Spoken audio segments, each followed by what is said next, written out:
Looks like the Grinch will not be stealing Christmas as USC fires its defensive coordinator. Find out what this means for the rest of the football season.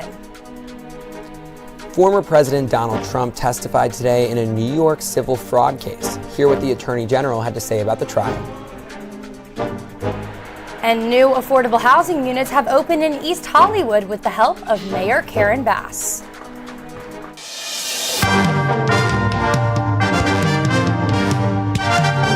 Annenberg TV News is next. After 3 losses for the Trojans this football season, USC has finally fired its defensive coordinator, Alex Grinch. Hi, I'm Stephen Noble. And I'm Tess Patton. Our sports anchor, Anthony Bettino, is here with the latest on the firing and what Coach Lincoln Riley said about it just moments ago. Thanks, Anthony. Thank you, Tess. That's right, Tess. USC football head coach Lincoln Riley finally made the move that many people thought he would never do. This afternoon, he talked about his decision.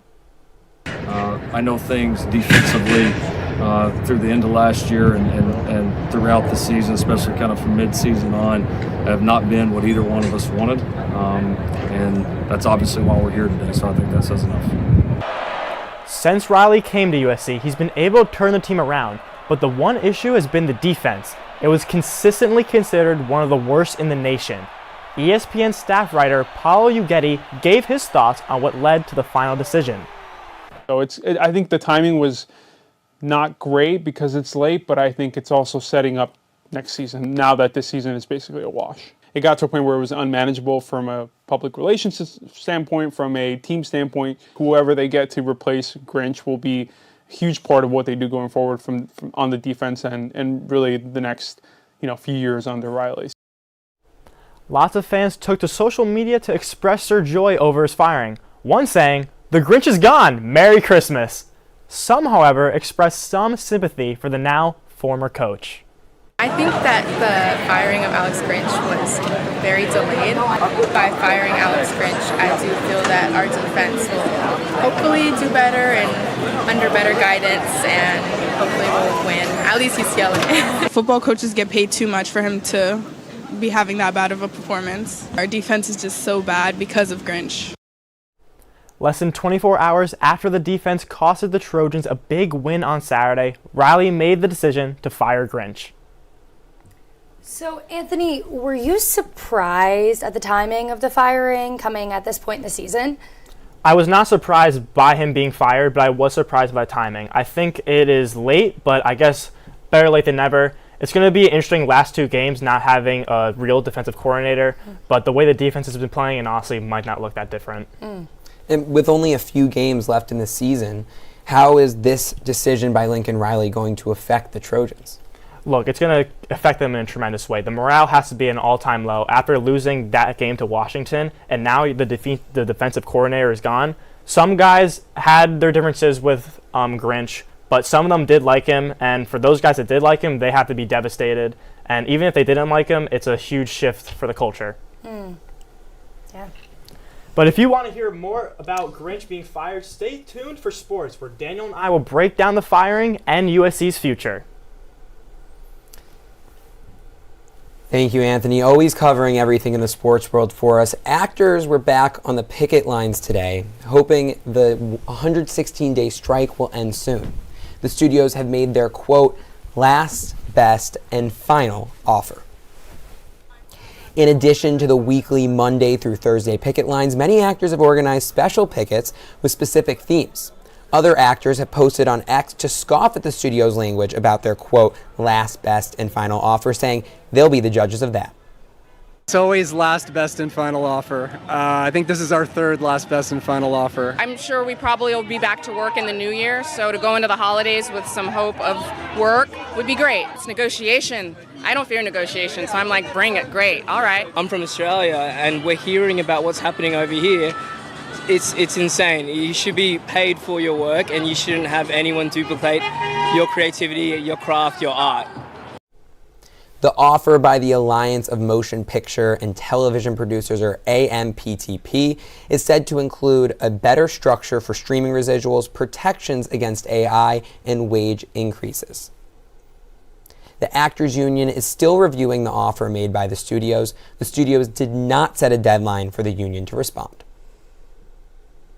U.S. Secretary of State Antony Blinken finished up his 4-day tour of the Middle East today, his second since the attacks by Hamas on October 7th.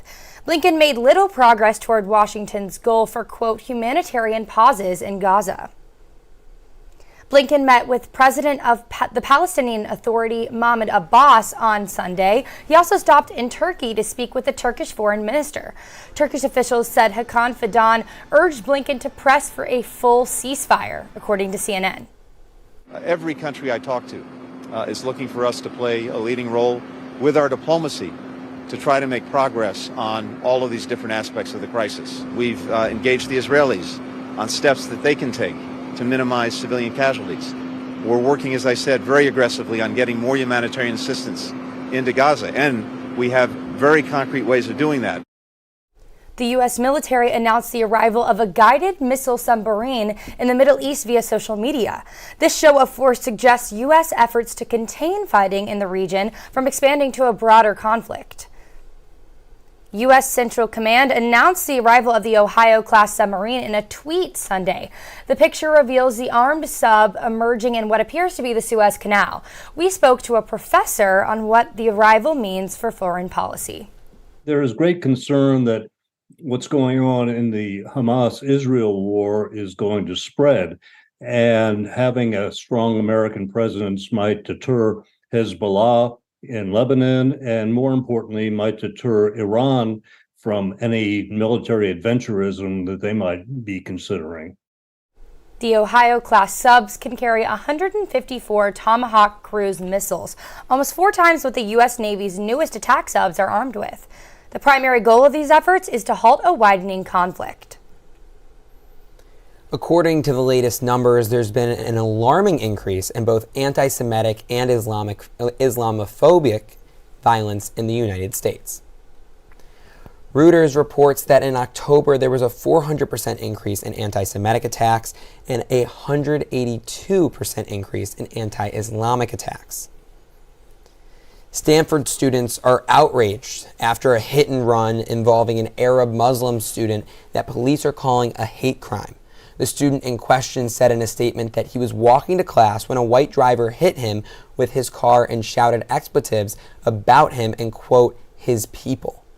It was an absolute violation of his ability to exist as a student on campus. It's completely irresponsible for like an alert to have taken so long to come out. It's ridiculous, and the school needs to do better. And all the way across the coast, in a recent letter to Harvard's president, donor Bill Ackman said, quote, I am incredibly saddened to say that Harvard has also become a place where Jewish students are concerned about the threat of physical violence. According to Reuters, the White House is facilitating efforts to make sure campus security is working with state and local law enforcement to keep students and faculty safe. The New York civil fraud case against former President Donald Trump resumed today. Trump took the stand and attacked the Attorney General's office.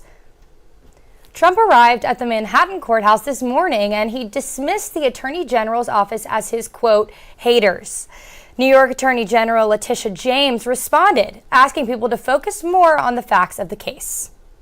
Mr. Trump has repeatedly and consistently misrepresented and inflated the value of his assets. But at the end of the day, the only thing that matters are the facts and the numbers. And numbers, my friends, don't lie. Trump also claimed the facts and the numbers are actually in his favor. This trial is ridiculous. The numbers are much greater than on the financial statement, and we've already proven that. Trump said, quote, the court is the fraudster in the case. He insulted Judge Arthur Engoron, who is the only one responsible for the outcome of the case since there is no jury. The case will resume on Wednesday with Trump's eldest daughter, Ivanka Trump, taking the stand. The Wilcox is a 62-unit affordable housing development. Today, Mayor Karen Bass spoke at the grand opening in East Hollywood. Just under a year ago, Bass issued a mayor's executive directive that expedited construction. Mayor Bass said that the directive has helped create more than 7,000 units of affordable housing. This development meets a lot of objectives. It's infill development, it's transit-oriented development, it's just walking distance, it's equitable, it pays living wage jobs, it addresses climate change, and most importantly, it ends homelessness. I think about what it'd be like to be treated like you're less of a human being just because you've lost the game of musical chairs that is finding a house here. It is a popular view that the unhoused population all have mental illness, all have substance abuse, and all made bad choices in life, and that's why they're unhoused, and that is a lie. According to Mayor Bass, the Wilcox should benefit the community, bringing with it amenities like dedicated case management, mental health care, peer-to-peer counseling, and nutritional support. The mayor hopes the Wilcox will help rewrite the negative stereotypes often associated with those who are unhoused. Tyson Foods has recalled about 30,000 pounds of dino-shaped chicken nuggets. The recall is due to possible metal contamination. That's according to the U.S. Department of Agriculture's Food Safety and Inspection Service. Recalled bags have a best-by date of September 4th, 2024. States affected include California, Illinois, and Virginia. Tyson Foods urged consumers who purchase the product to cut out the UPC and date codes from the packaging and call or text the following number, 1-855-382-3101. Also, 3 different cinnamon applesauce brands have been recalled due to elevated lead levels. That's according to the U.S. Food and Drug Administration. The brands are Wanabana, Weiss, and Schnucks. If you were surprised to see the sun when you woke up this morning, you're not alone. Find out why we all fall back to standard time and if it's really necessary. Don't forget to tip your DoorDash driver, delivery driver, or you could find yourself waiting longer for your order. In November is your chance to learn tips on how to spot lung cancer.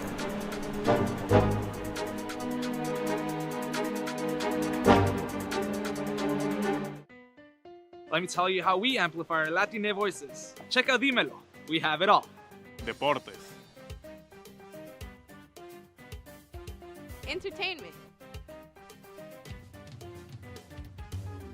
Noticias. ¿Qué tal? Soy Mariela Gómez y bienvenidos a Dime la Hora. Radio and podcasting. Comida y cultura. Digital social media. ¿A qué equipo le vas tú? LA Galaxy o LAFC? Dímelo is the only Latina-focused media outlet at USC. Dímelo. We have it all. Dímelo. We have it all.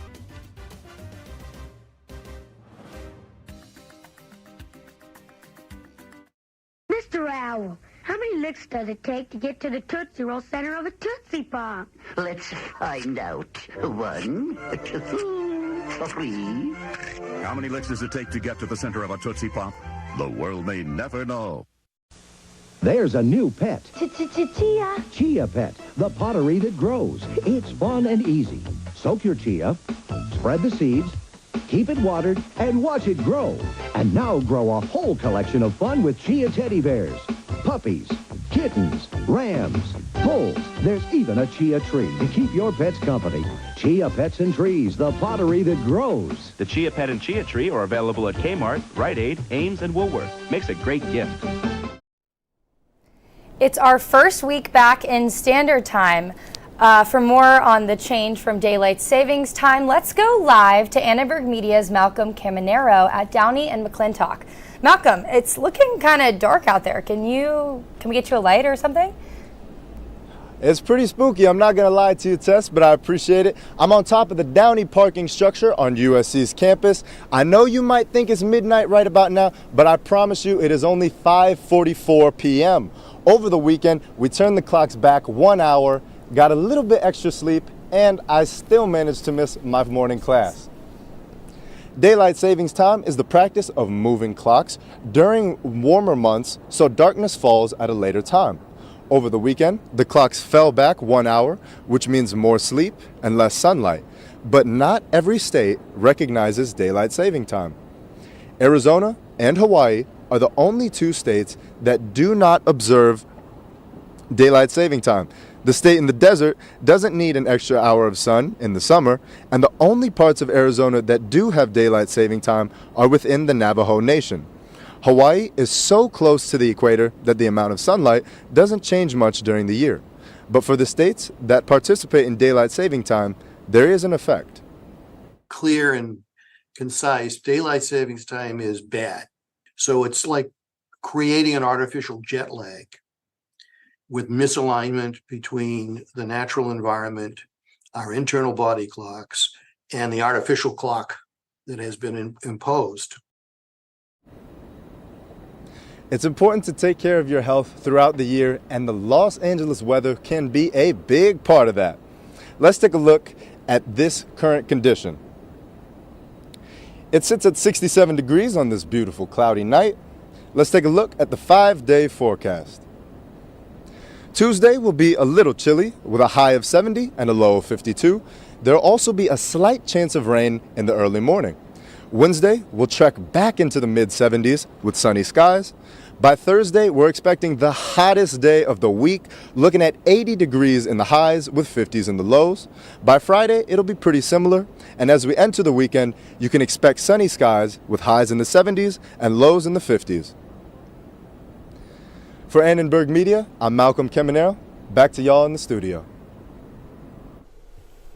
DoorDash announced it is piloting a warning screen in the app telling customers if they don't leave a tip, their order might take longer to be delivered. There are multiple options for suggested tips for customers to leave, and if they choose not to tip, that's when they'll see the warning. DoorDash said drivers are less likely to take these orders, so the food sits at the restaurants and lowers the quality. In a statement, DoorDash said, quote, "To be clear, customers still have the option not to tip if they choose not to. The test does not impact DoorDash's commitment to quality or how orders are fulfilled. Our goal is to deliver the best possible experience." We asked a USC student and part-time DoorDasher why it takes longer to get orders without a tip. If I had to guess, I would just say that it's based on the fact that no one wants to accept that order. But before you see the order, it's base pay plus tip. But you can usually tell if they don't tip because it'll be like $3 or $4, and you usually don't accept those. Once you've done it enough, it's pretty easy to tell if they've tipped or not.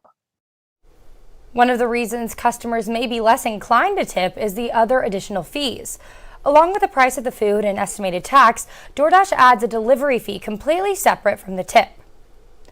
DoorDash claimed they have seen a decline in the number of customers not tipping their drivers since they started testing the pilot. November is Lung Cancer Awareness Month. Today concludes 2 days of events at the UCLA Health campus to raise awareness. Oncologists and other medical experts from the UCLA Health Johnson Comprehensive Cancer Center gathered in Westwood, where there was an inflatable lung display and educational activities that promoted lung cancer screenings. California notoriously does a pretty lousy job of screening for lung cancer. We're only screening about 1% of eligible people. We have a long way to go. And so one of the things that we thought to do is to set up a consortium or coalition of partnerships to help support lung cancer screening in California.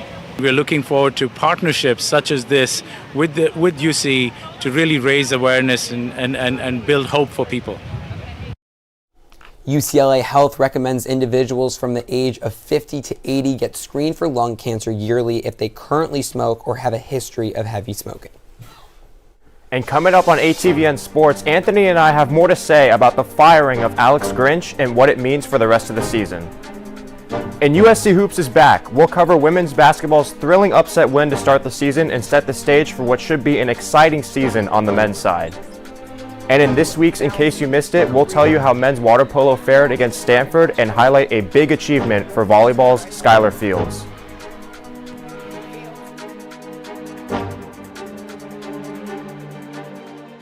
Bonjour, je suis le grand musique. Je suis la jeune fille.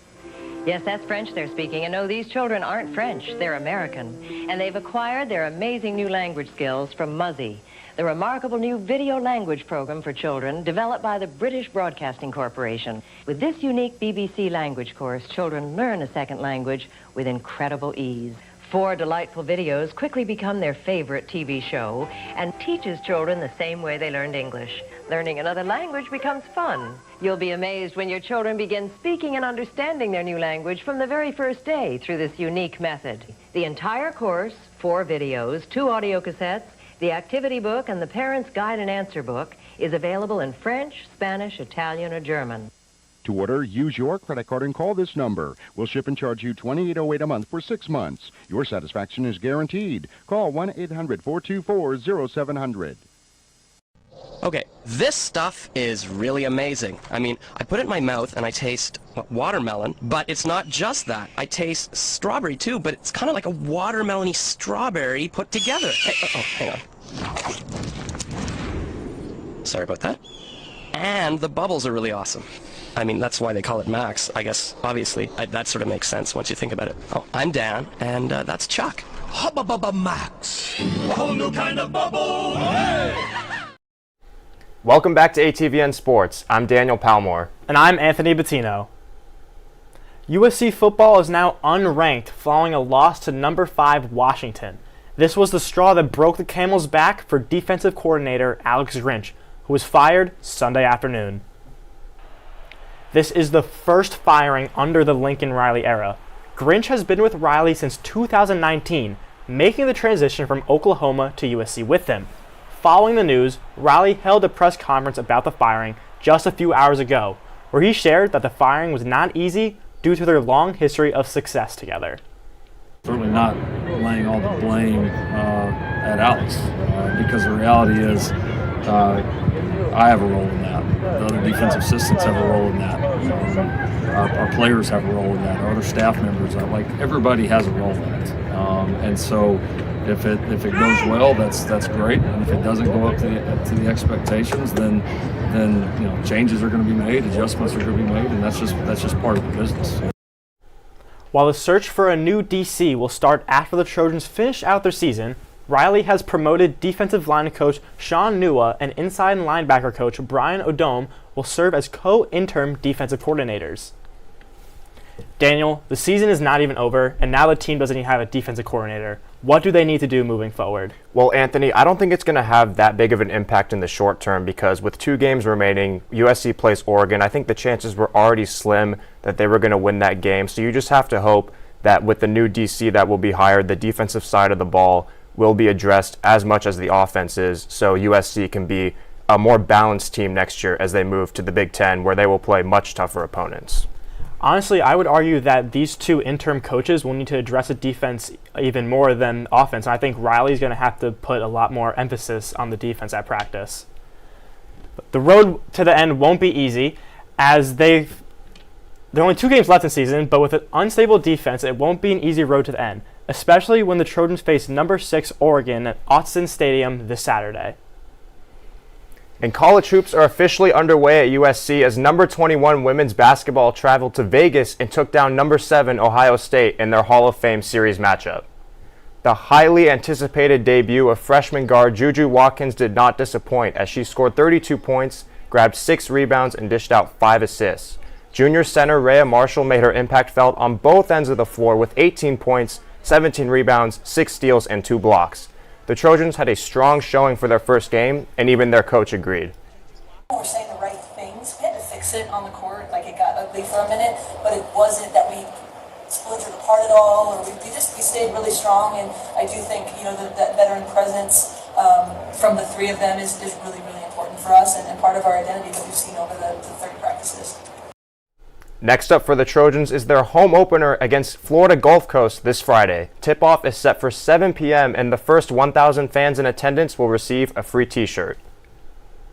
On the men's side of the court, they're looking to hit the jackpot tonight against Kansas State in their season opener in Las Vegas.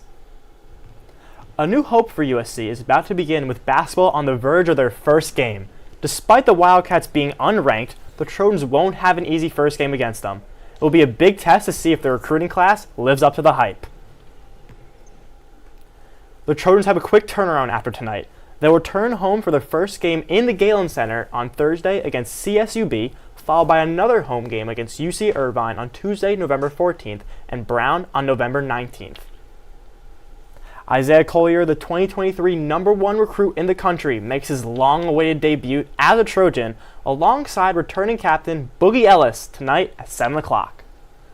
And with all the big basketball and football stories, Anthony and I will get you caught up on some under-the-radar sports news on this week's edition of In Case You Missed It. In water polo, after losing narrowly in USC's last matchup against Stanford, the Trojans got their revenge on Saturday. Number 4 USC upset number 3 Stanford and was led by a team-high 3 goals from Andrej Grgovic and goalie Bernardo Herzer's career-high 14 saves. Women's volleyball swept number 15 ASU, but that wasn't the only accomplishment at a Sunday's game. Senior outside hitter Skylar Fields reached a huge milestone, getting her 2,000th career kill. She finished the day with 24 kills, totaling to 2017 career kills. That's all we have time for ATVN Sports. I'm Anthony Bettino. And I'm Daniel Palmore. Let's toss it back over to Tess for more news. Thanks, Daniel. Keep watching to learn more about a new sushi place to dine at for future sports celebrations.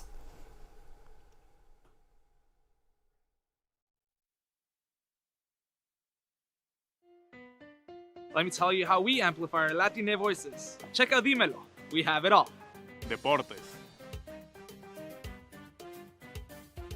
Entertainment. Noticias. ¿Qué tal? Soy Mariela Gómez y bienvenidos a Dime la Hora. Radio and podcasting. Comida y cultura. Digital social media. ¿A qué equipo le vas tú? LA Galaxy o LAFC? Dímelo is the only Latina-focused media outlet at USC. Dímelo. We have it all. Dímelo. We have it all.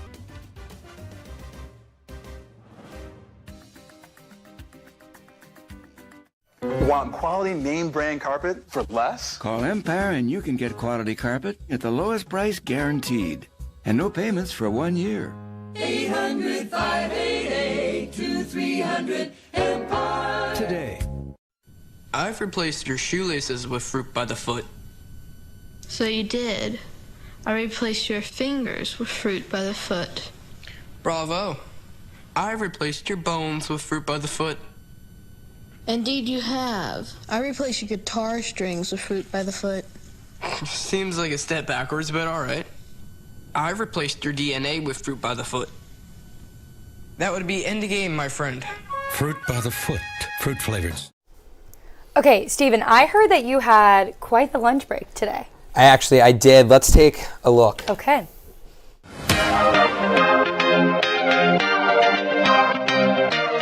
Dressed slightly more casual right now because it's my lunch break, and behind me are the iconic wooden doors of eBay's a sushi and ramen spot just about a half-mile off campus. Some may even call it a hidden gem.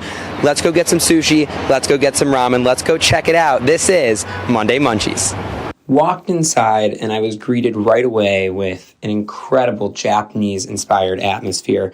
I started off with the original eBay's ramen, and you can just see it steaming. Had a sweet, spicy, and creamy shrimp broth with perfectly cooked noodles. Then we moved on to the USC Trojan roll, and whoa, this thing is huge. It has cream cheese, avocado, shrimp tempura, crab, cucumber, spicy tuna, eel sauce, spicy sauce, sesame seeds, scallions.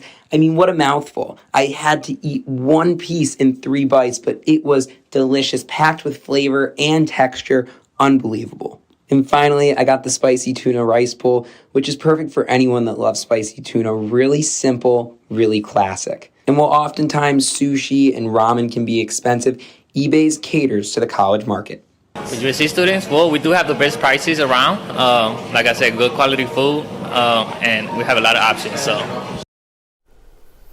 That looked delicious. It was delicious, it was, and we might have to get it after this. Thanks for watching Annenberg TV News. From everyone at Annenberg Media, I'm Stephen Noble. And I'm Tess Patton. For more coverage, watch and subscribe to our YouTube channel at youtube.com/Annenberg Media. Good night, everyone.